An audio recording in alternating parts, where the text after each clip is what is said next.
हाँ भाई, सारे बच्चों को नमस्ते। आज अपन जो जिस चैप्टर का डेरिवेशन का साइड जो बनाने वाले हैं क्लास 11th का है, मोशन इन प्लेन। इसमें सारे इंपॉर्टेंट डेरिवेशन आ जाएंगे जो आपके स्कूल में पूछे जाते हैं। तो तसल्ली से हर डेरिवेशन को ध्यान से देखना और सुनना, ठीक है बेटा। एक रात पहले भी तैयार करोगे, आधे घंटे पहले भी तैयार करोगे, सिर्फ वही लिख के आना है जो मैं यहाँ लिख रहा हूँ, उससे ज्यादा दिमाग मत लगाना कुछ, ठीक है। अब देखो, बिल्कुल ध्यान से देखना तसल्ली से। जैसे देखो, पहला क्वेश्चन जो आप लोगों को पूछा जाता है, क्या पूछा जाता है? State and prove triangle of vector addition method, ठीक है। वैसे तो क्या होता है बेटा, मोस्टली इसमें स्टेटमेंट ही लिखने को आता है कि ट्राइंगल ऑफ वेक्टर एडिशन का स्टेटमेंट क्या है। इसको आपको याद कैसे करना है, ठीक है। कैसे करना है, देखो कि जैसे ये एक वेक्टर है, ए वेक्टर, ये इसका एरो यानी कि हेड, ये इसका टेल। तो पहले के हेड से दूसरे के टेल को जोड़ेंगे, पहले के हेड से दूसरे के टेल को जोड़ेंगे। Basically triangle of vector addition को हेड एंड टेल मेथड भी बोलते हैं, ठीक है। तो आप इसको डिफाइन कैसे करोगे कि जब दो वेक्टर को इस तरीके से अरेंज करा जाए कि पहले का हेड दूसरे के टेल से जुड़ा हो। जब दो वेक्टर को, इस दो वेक्टर कौन है बेचारे, ए वेक्टर बी वेक्टर, इनको इस तरीके से अरेंज करा जाए कि पहले का हेड दूसरे के टेल से जुड़ा हुआ हो, तो जो third side of the triangle है ये, वो थर्ड साइड रिजल्टेंट वेक्टर को रिप्रेजेंट करती है। उसको क्या बोलते हैं? ए वेक्टर प्लस बी वेक्टर। अब जो थर्ड साइड है दैट इज रिजल्टेंट वेक्टर, उसकी खास बात क्या है, देखो इस रिजल्टेंट वेक्टर का हेड सेकंड वेक्टर के हेड से जुड़ रहा है, ठीक है। तो ये ट्राइंगल ऑफ वेक्टर एडिशन है। अब क्या होता है कि आपको अपने ना साइंस के स्टूडेंट्स को ऑन वर्ड्स में लिखना होता है, डायग्राम देख के। जिसको डायग्राम पता है वो मर्जी से लिख सकता है, कैसे मर्जी लिख सकता है। देखो कैसे लिखेगा, if first side of the triangle is arranged in such a way that the head of the first vector is connected with the tail of the second vector, then the third side, that is resultant hypotenuse, will represent resultant vector and the head of the resultant vector will be connected to the head of the second vector, ठीक है। इस तरीके से आपको इसमें लिखना होता है। क्लियर है कहानी, ठीक है। हाँ जी। अब देखो बेटा, जो नेक्स्ट बात आपको करी जा रही है इसमें किधर की, हाँ ये रहा, देख state and prove parallelogram law of vector. जो पैरेललोग्राम लॉ ऑफ वेक्टर है ये भी आपको जो है निकालने को आता है, स्टेट करने को आता है। सुनना ध्यान से, पैरेललोग्राम में क्या होता है, वही आपके पास ये किस टाइप के वेक्टर हो गए, कोइनिशियल। सबसे पहले कोइनिशियल वेक्टर होना जरूरी है। देखो दो वेक्टर है, दोनों का स्टार्टिंग पॉइंट सेम है, कोइनिशियल वेक्टर है। इनके हेड पर अपन को परपेंडिकुलर डालना है ऐसे, इस तरीके से। तो जो बेचारा ये जो हाइपोटेनस है that shows resultant vector, that is A vector plus B vector. आप एक चमत्कार देखना क्या, कि पैरेललोग्राम में ट्राइंगल लॉ इनबिल्ट है। कैसे, देख ये बी वेक्टर है, ठीक है, और ये ए वेक्टर है। तो पहले का हेड दूसरे के टेल से जुड़ा है, ये मान सकते हैं ऐसे। पहले का हेड बी के जो है टेल से जुड़ा हुआ है, तो रिजल्टेंट वेक्टर ना जो डायगोनल है पैरेललोग्राम का, वो रिजल्टेंट वेक्टर को शो करता है, that is A vector plus B vector, ठीक है। तो इस तरीके से अपन इनके रिजल्टेंट, अब ये देखना है, कई लोग पूछते हैं साहब ये ए वेक्टर यहाँ कैसे आ गया। क्या होता है बेटा कि इसको शिफ्टिंग ऑफ वेक्टर्स बोलते हैं। तुम्हें एक चीज बताता हूँ मैं, इसको मान लो आपने कहा साहब मैं तो इसको ऐसे करना चाहता हूँ, देख ये ए ना, तो इसको ए शो कर दिया, तो इसको शिफ्टिंग ऑफ वेक्टर्स बोलते हैं। तो कोइनिशियल सबसे ज्यादा काम में आता है पूरी फिजिक्स में, कोइनिशियल ही काम में आएगा, ये बात ध्यान रखना हमेशा, ठीक है। यहां तक कहानी क्लियर है। दूसरा क्या बेचारा, आपके पास अभी देख कंपोनेंट निकालना है। कैसे कंपोनेंट निकालना है, देखो कंपोनेंट निकालना आना चाहिए आपको ऐसे। जैसे मान लो ये y है, एक्स वाई प्लेन है, ठीक है, और ये a है, ये थीटा है। तो कंपोनेंट कैसे निकालेंगे, यहाँ से परपेंडिकुलर डाल के, ये बेस है, ये परपेंडिकुलर है, ठीक है। तो cos theta base upon hypotenuse, hypotenuse ए ना बेचारा, तो बी क्या आ जाएगा a cos थीटा, और परपेंडिकुलर में देखो साइन थीटा चाहिए, परपेंडिकुलर अपॉन हाइपोटेनस, तो p बराबर क्या आ जाएगा a cos थीटा। तो इस तरीके से अपन इसमें सॉरी साइन थीटा, तो अपन इसमें क्या कर सकते हैं कंपोनेंट निकाल सकते हैं। ठीक है, ये साइन है, पेन ले लो साइन थीटा। ठीक है, horizontal component and vertical component. Horizontal किसको बोलते हैं, इसको बोलते हैं हॉरिजॉन्टल, और वर्टिकल ये रहा। ठीक है, अब दूसरी बात, define projectile derive range height time of flight for a horizontal projectile motion. देख बेटा कैसे करेंगे, इसमें आपको कहा जाता है, देखो प्रोजेक्टाइल क्या है, पहली बात तो प्रोजेक्टाइल वो ऑब्जेक्ट है जिसको आप हवा में उछाल रहे हो अंडर ग्रेविटी, ठीक है, किसी इनिशियल वेलोसिटी से। पूरे प्रोजेक्टाइल मोशन में हमें क्या क्या असम्पशन लेके चलनी होती है। प्रोजेक्टाइल में एयर फ्रिक्शन इग्नोर होता है, मोशन जो ग्रेविटेशनल एक्सेलरेशन होता है वो वाई एक्सिस में काम करता है, तो हॉरिजॉन्टल में कोई काम नहीं करता। तो पूरे प्रोजेक्टाइल मोशन में ए एक्स जीरो होता है, ए एक्स मतलब एक्सेलरेशन अलोंग एक्स एक्सिस से जीरो होता है, क्योंकि ग्रेविटी वाई में काम करती है। ठीक है, तो ये जो आप पढ़ रहे हो प्रोजेक्टाइल मोशन, इसमें देखो ध्यान क्या रखना है आपको बेटा, जो मोशन इन ए प्लेन है ना, मोशन इन ए प्लेन, इसका मतलब होता है हर चीज को आपको x और y में डिवाइड करना है, चाहे वो डिस्प्लेसमेंट हो, चाहे वो वेलोसिटी हो, हर चीज को x और y में डिवाइड करना है। ठीक है, इस पूरे चैप्टर में डेरिवेशन करते वक्त या न्यूमेरिकल करते वक्त आपको इन 2-3 बातों का ध्यान रखना है कि मोशन इन ए प्लेन में हर चीज चाहे एक्सेलरेशन, डिस्प्लेसमेंट, वेलोसिटी एक्स और वाई में डिवाइडेड होगी, कंफर्म। ठीक है, तो अब देखो इस चीज को आगे अपन प्रोसीड करते हैं, कैसे यूज में लेंगे, सुना ध्यान से। केस ये है कि साहब एक ऑब्जेक्ट है, एक ऑब्जेक्ट है जिसको u वेलोसिटी से x एक्सिस के अलोंग फेंका है ऐसे। ठीक है, इसका लाइव एग्जांपल क्या है, बारिश में छत से पानी गिरता है ना, तो जो छत में आगे पाइप लगा होता है, उस पाइप से जो पानी गिरता है वो बेचारा कुछ ऐसा कुछ दिखाई देता है।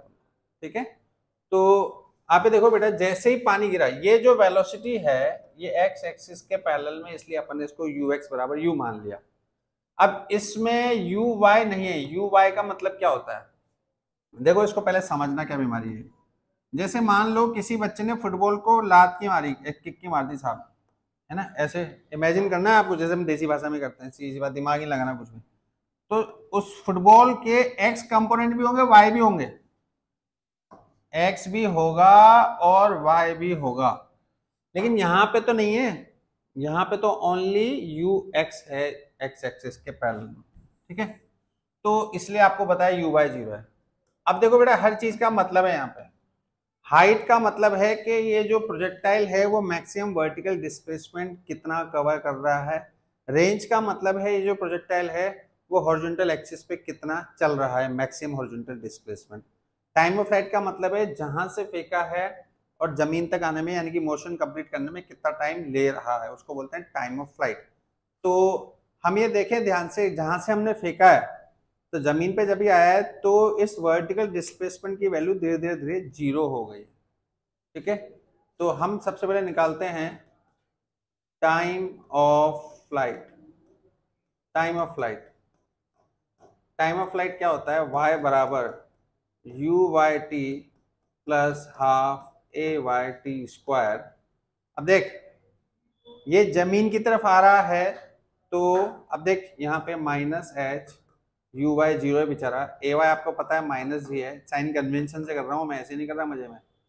तो जो h बराबर हाफ जी टी स्क्वायर, तो ये जो t है ना, ये जमीन पे पहुंचने में लगने वाला टाइम है, तो t बराबर रूट ऑफ 2h बाई जी, इसको बोलते हैं time of flight. Time of flight horizontal projectile motion, ये हर स्कूल में नहीं आता वैसे, ये जो है हर स्कूल में नहीं आता, लेकिन अपन फिर भी थोड़ा बेस बनाने के लिए करते हैं, इसमें न्यूमेरिकल आ सकता है। ठीक बेटा, ये वो टाइम है जमीन पे आने में लगने वाला टाइम हॉरिजॉन्टल प्रोजेक्टाइल मोशन में। अब हमें निकालना है रेंज। रेंज क्या है, रेंज का मतलब होता है कि ये एक्स एक्सिस है ना, ये इस एक्स एक्सिस पे कितना चला, मैक्सिमम डिस्प्लेसमेंट, तो रेंज x बराबर you x T plus half A x T square, x मतलब है r, यू एक्स है u, t मतलब टाइम ऑफ फ्लाइट, ठीक है। तो टाइम ऑफ फ्लाइट जो है वो t बराबर 2√gh/g है, तो ये होगा 2h/g, ये रेंज का फॉर्मूला है, ठीक है ना। इस तरीके से हम जो है डिराइव कर सकते हैं रेंज का फॉर्मूला। अब देखो बेटा, इसी में ही देखो आपके पास जो क्वेश्चन है, रेंज आपने निकाल लिया, हाइट आपने निकाल ली, टाइम ऑफ फ्लाइट आपने निकाल लिया हॉरिजॉन्टल प्रोजेक्टाइल मोशन के लिए, ओके। अब जब न्यूमेरिकल करेंगे ना तो वहां पे अपन सीखेंगे कि वेलोसिटी कैसे निकाल सकते हैं, ओके। वेलोसिटी एक्चुअली क्या है, जब न्यूमेरिकल में अपने पास ऐसे ऐसे क्वेश्चन भी आते हैं हॉरिजॉन्टल प्रोजेक्टाइल मोशन में, जब ऑब्जेक्ट को फेंका है तो किसी टी टाइम पर उसकी वेलोसिटी क्या है, लेकिन वो चीज वहां सिखाई जाती है। थोड़ा आइडिया देता हूँ मैं आपको एक बार फिर भी, कि जब ये हॉरिजॉन्टल प्रोजेक्टाइल मोशन होता है ना तो बेचारी वेलोसिटी ऐसे दो टुकड़ों में होती है, ठीक है। अब Vx की जब हम बात करें, Vx बराबर ux प्लस axt होता है, ax तो 0 है, ux u है, और जो Vy है वो uy प्लस ayt है ना। Vy जो uy इनिशियल 0 है, ay आपका g है, तो इन दोनों को यहाँ प्लेस करेंगे, तो ये u i कैप है, ये जी टी जे कैप है, तो मॉड ले लेंगे तो क्या आएगा, mod u square plus g square t square. तो ये जो वेलोसिटी है, ठीक है, ये वेलोसिटी प्रोजेक्टाइल की है चलते हुए, मतलब कहाँ के, सुना एक चीज बताता हूँ मैं, देखो किसी भी टाइम पर गिरते हुए प्रोजेक्टाइल की वेलोसिटी है ये, किसी भी टाइम पर ऐसे, ये वेलोसिटी अपन ने डिराइव करी है उसमें, ठीक है। अब देखो नेक्स्ट क्वेश्चन क्या है, इफ ए प्रोजेक्टाइल, सबसे ज्यादा हर स्कूल में पूछा जाने वाला क्वेश्चन है, कंफर्म क्वेश्चन जिसको बोलते हैं, if a projectile is thrown at an angle theta with the horizontal derive the range time of flight height. World famous question है भाई साहब, ध्यान रखना, वर्ल्ड फेमस। वो कह रहा है प्रोजेक्टाइल मतलब ऑब्जेक्ट, ऑब्जेक्ट कुछ भी हो सकता है, बॉल, बच्चा, पत्थर, जिसको फेंको कोई दिक्कत नहीं। देखो ये देखो u वेलोसिटी है, पापा जब बेबी को ऊपर उछालते हैं हवा में, वही प्रोजेक्टाइल ही है, ठीक है ना, तो कुछ भी हो सकता है। तो ये u वेलोसिटी से आपने ऑब्जेक्ट को फेंका, मान लीजिए फुटबॉल फेंके, तो फुटबॉल इस तरीके से मोशन करेगा बेचारा, तो ये हाइट है, वो रेंज है, तो ये क्या है, u cos थीटा, कंपोनेंट निकालना आता है ना, ये u sin थीटा। अब क्या होता है, ये फुटबॉल जब हमने किक मारी तो हाईएस्ट पॉइंट पे जाते जाते कौन सा कंपोनेंट जिंदा रहता है, u cos थीटा रहता है, ठीक है। तो देखो जो पहली चीज हमें निकालनी है that is time of flight. देखो very very very important question है ये, 5 नंबर का डेरिवेशन आता है, ध्यान रखना। टाइम ऑफ फ्लाइट का मतलब होता है कि जमीन से जमीन पे आने में कितना टाइम लगा।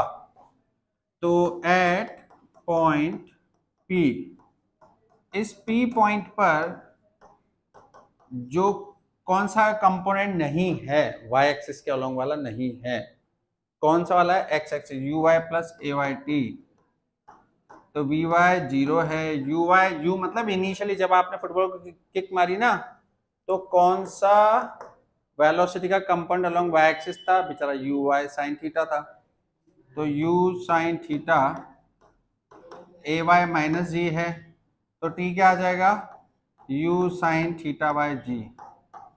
लेकिन ये जो टी निकाला ना अपन ने, ये ओ से पी तक का निकाला है, हमें पी से जमीन का चाहिए, तो इक्वल डिवीजन होता है, तो 2t हो जाएगा, that is 2u sin theta by g, 2u sin theta by ji.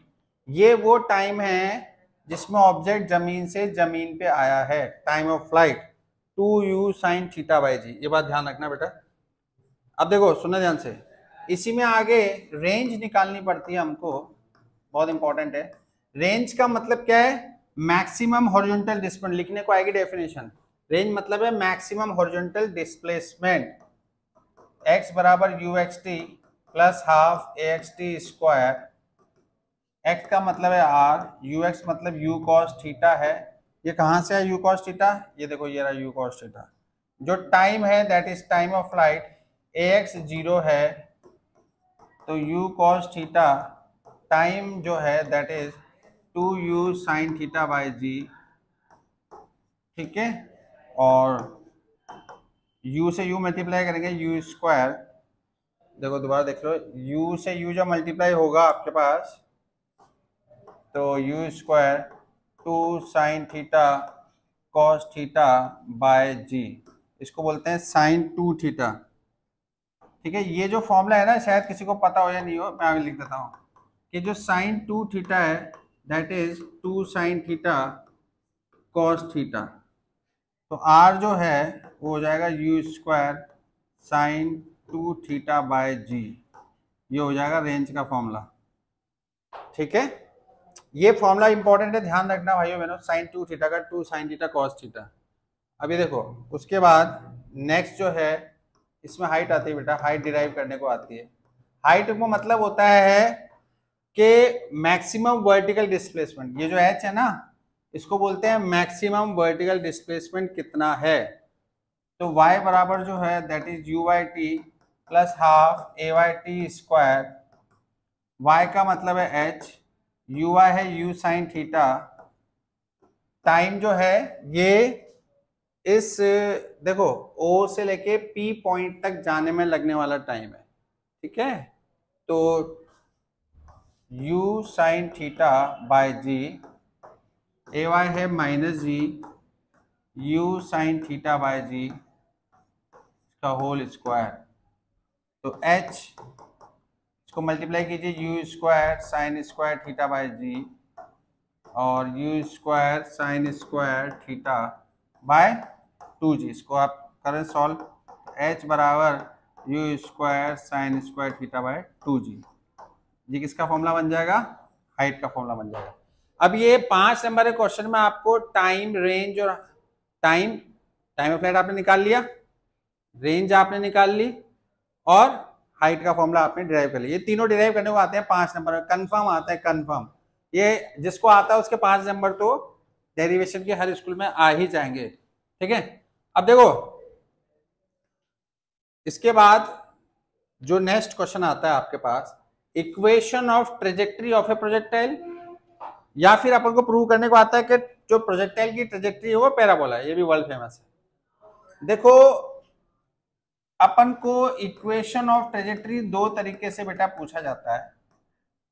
Equation of trajectory जो है ये आपको सॉल्व करना आना चाहिए भाइयों बहनों। कैसे भाई, आपको पता है कोई भी प्रोजेक्टाइल जिसको थीटा एंगल पे फेंका है वो बेचारा अलोंग एक्स, पहली बात तो ट्रेजेक्ट्री मतलब होता क्या है, ट्रेजेक्ट्री मतलब उस पाथ की इक्वेशन जिसको प्रोजेक्टाइल फॉलो कर रहा है। जैसे प्रोजेक्टाइल अगर सर्कुलर पाथ को फॉलो कर रहा है तो सर्किल की इक्वेशन, जिस प्रोजेक्टाइल बेसिकली पैराबोला को फॉलो करता है तो उसको जो पाथ की इक्वेशन है हमें उसको डिराइव करना पड़ता है कि वो पैराबोला है कि नहीं है। देखो अलोंग एक्स, तो x बराबर you x T plus half A x T square, ax 0 होता है पूरे प्रोजेक्टाइल में, ध्यान रखना बेटा, ux का u cos theta into T, question number 1। लेकिन अगर मान लो ये क्वेश्चन आ जाए तो इसका जो डायग्राम है ना वो ये वाला बना के आना कि u वेलोसिटी से थीटा एंगल पे फेंका, इस तरीके वाला, ताकि टीचर को पता रहे कि भाई साहब u cos थीटा कहाँ से आया, u sin थीटा कहाँ से आया। ऐसे सपनों की दुनिया से नहीं आना चाहिए कहीं भी, ठीक है। u cos थीटा उस डायग्राम से है। ऐसे अलोंग y की बात करेंगे, y बराबर u by t plus half a y t square, u y क्या है u साइन थीटा, ठीक है। टाइम जो है ना, टाइम जो टाइम है वो इक्वेशन 1 से निकालना है। टाइम क्या है, x upon u cos theta, इसको यहाँ प्लेस करेंगे, इसको यहाँ प्लेस करेंगे ऐसे ऐसे, ठीक है।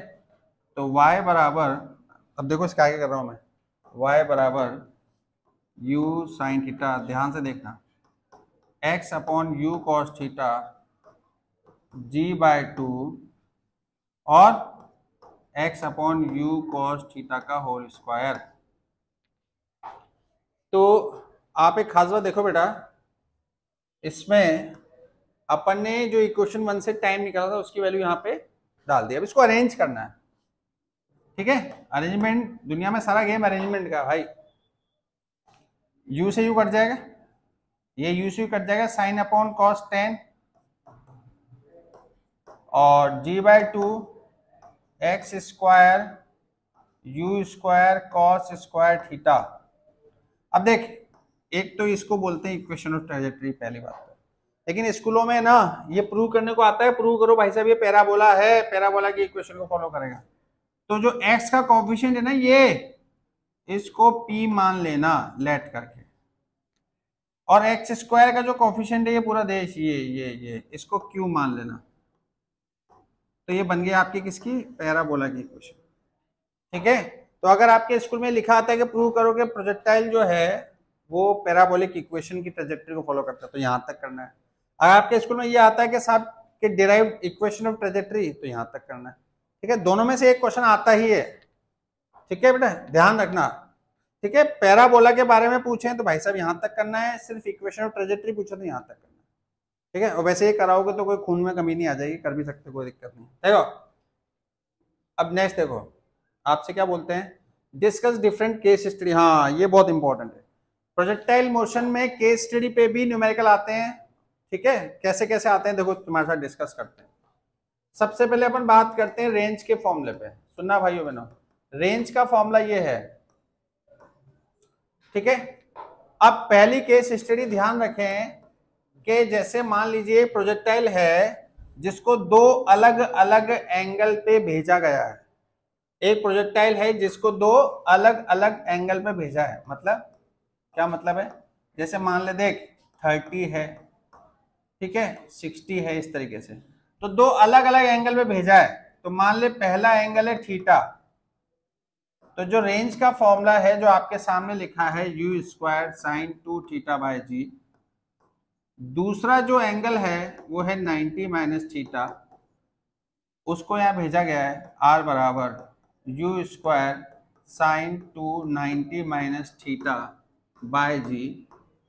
तो आर इसको 1 बोल दो, इसको 2 बोल दो, u square sine 180 minus 2 theta by g. अब साइन 180 माइनस 2 थीटा जो है वो साइन 2 थीटा ही होता है। तो आपको इतने बड़े चमत्कार याद करने की जरूरत नहीं है कि इसके 180 माइनस 2 थीटा क्या होता है। तुम्हें जो याद करने वाली बात है, याद करने वाली बात यह है कि अगर आपके दो अलग अलग एंगल आए स्कूल में और बोले भाई साहब दो एंगल हैं, उन दोनों को एंगल को ऐड करना, अगर उन दोनों एंगल का सम 90 आ रहा है तो उनके रेंज का रेशियो 1 आएगा कंफर्म। ये ध्यान रखना, ऐसे पूछते हैं। या फिर R1 बराबर R2, अगर किसी भी दिए हुए दो एंगल का सम 90 आ जाए तो उनकी रेंज का रेशियो या फिर वो दोनों रेंज आपस में बराबर होंगे। इस बात का ध्यान रखना।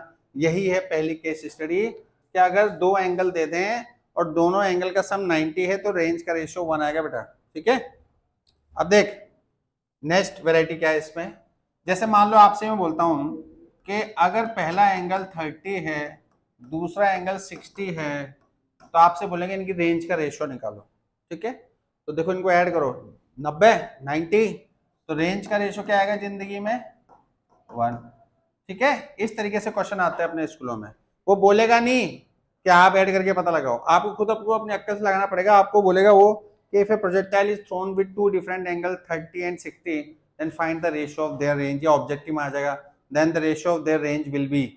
तो अपन को ऐड करके देखना पड़ेगा, इनका एडिशन अगर 90 आ रहा है तो रेंज का रेशियो 1 आएगा। ठीक है, नेक्स्ट वैरायटी देखो, सुनना ध्यान से। अब हाइट पे अटैक करते हैं। ये हाइट पे क्या, पहले आर पे थोड़ा रिसर्च और करते हैं। U square sine 2 theta by g है।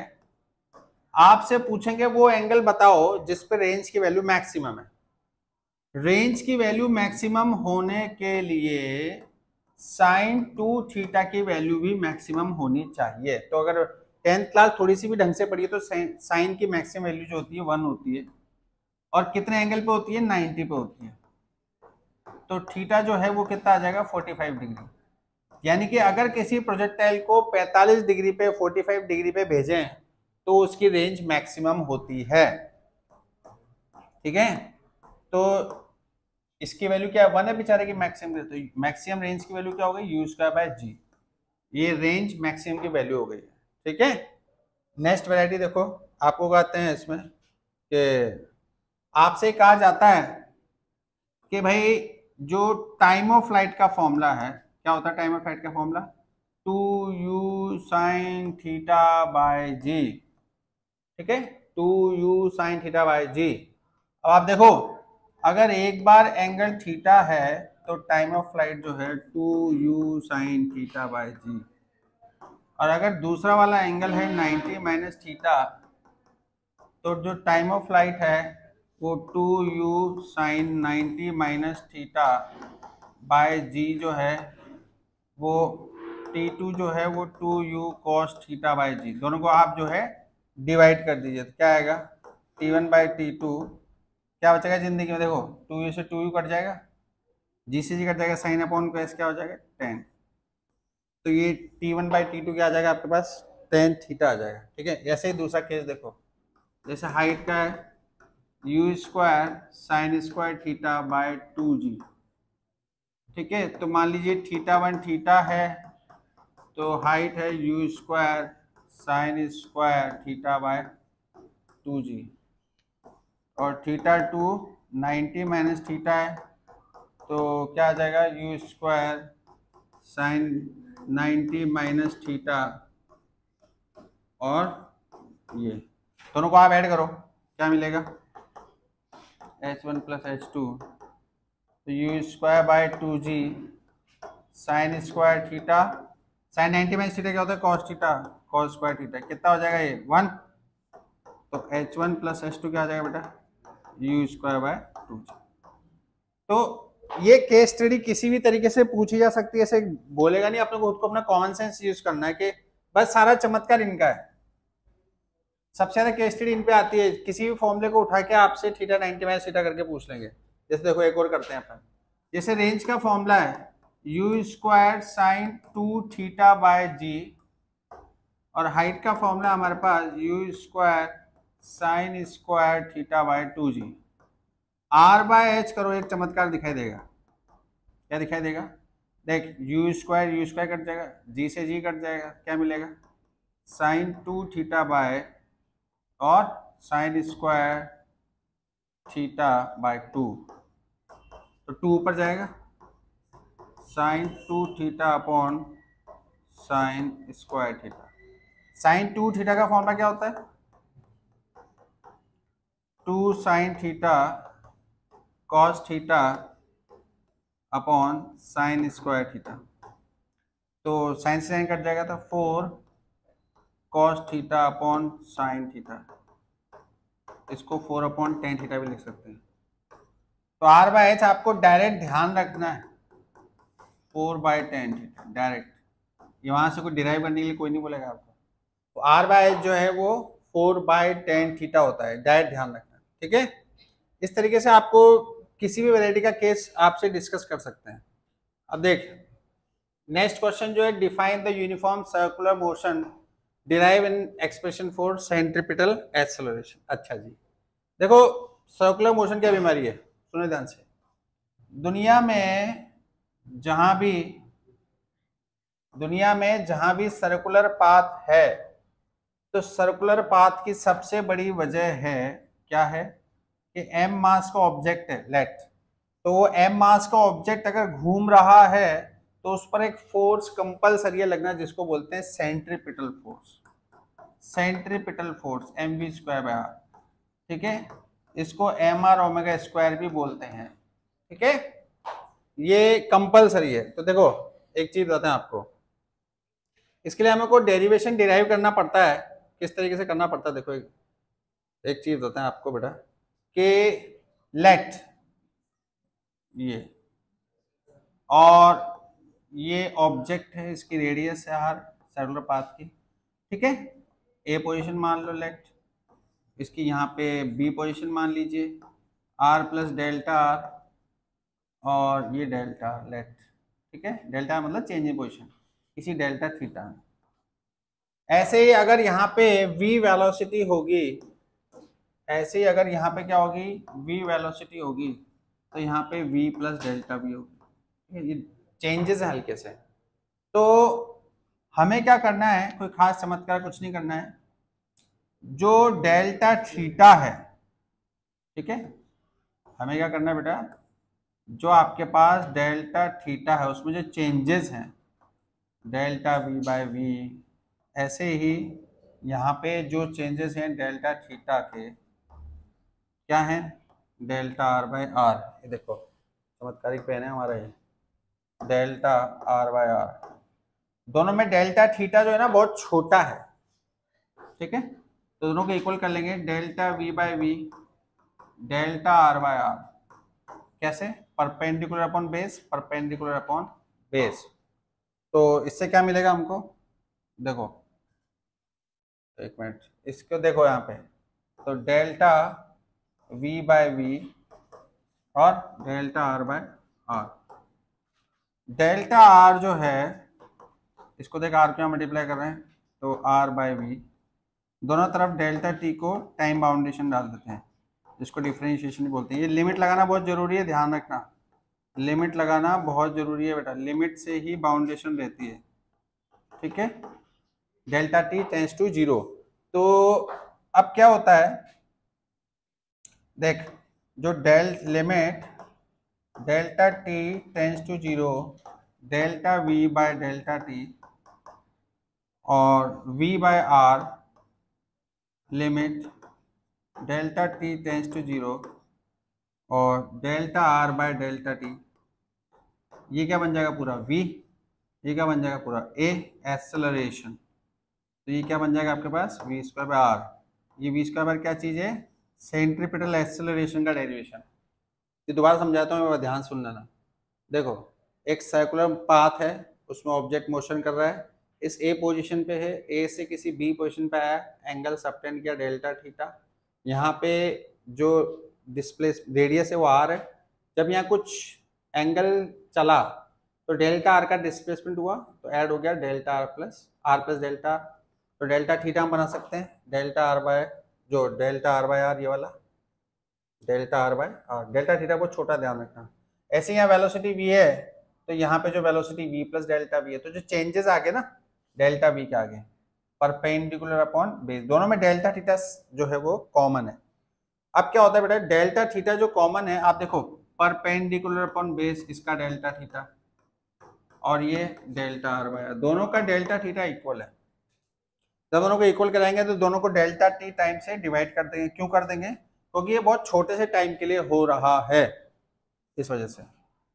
अब ये लिमिट लगाना कंपलसरी है, लिमिट्स का मतलब होता है टाइम बहुत छोटा है, ठीक है, मैथमेटिक्स का रूल है। तो delta t t tends to zero, हमें बेसिकली ये चाहिए delta v by delta t, क्योंकि इसको एक्सेलरेशन बोलते हैं, ठीक है, delta r by delta t को वी बोलते हैं, तो ये एक्सेलरेशन चाहिए यहां से रहा है, और delta r by delta t को वी बोलते हैं, तो v इंटू वी क्या हो जाएगा, वी स्क्वायर बाय आर। ध्यान रखना ये v है ना, मैं इधर ले गया हूं, तो v बाय आर जो है ये रहा delta r by delta t, तो delta r by delta t v हो गया। तो ये जो है आपके पास वी स्क्वायर बाय आर जो है डेरिवेशन जो है इसमें हो गया यहाँ पे, इसको बहुत सुना था, ठीक है। तो इस तरीके से यहाँ पे फाइनल डेरिवेशन होता है, ठीक है। धन्यवाद, थैंक यू।